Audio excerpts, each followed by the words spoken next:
جس پر نصیحت اثر نہ کرے وہ جان لے کہ میرا دل ایمان سے خالی ہے۔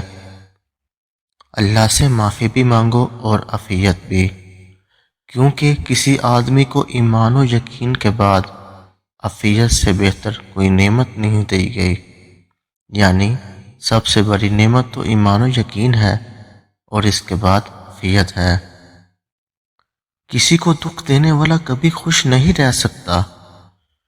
انسان خود عظیم نہیں ہوتا، اس کا کردار عظیم ہوتا ہے۔ بدبخت ہے وہ شخص جو خود تو مر جائے اور اس کا گناہ زندہ رہے۔ غرور کو دل میں داخل نہ کرنا، ورنہ سارا کیا دھرا مٹی میں بدل جائے گا۔ جو اللہ کے کاموں میں لگ جاتا ہے، اللہ اس کے کاموں میں لگ جاتا ہے۔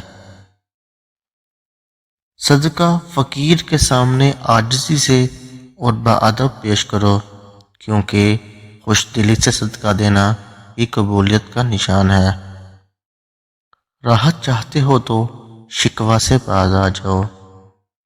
اگر تم خدا کی رحمت کے امیدوار ہو تو اس کی مخلوق پر رحم کرو۔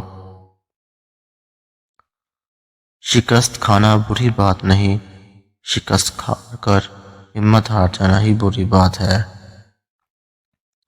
جب تک موت نے مہلت دی رکھی ہے اس وقت تک تم لوگ نیک اعمال میں ایک دوسرے سے آگے بڑھنے کی کوشش کرو، اس سے پہلے کہ موت آ جائے اور عمل کرنے کا موقع نہ رہے۔ لوگوں سے تکلیف کو دور کر کے خود اٹھا لینا حقیقی سخاوت ہے۔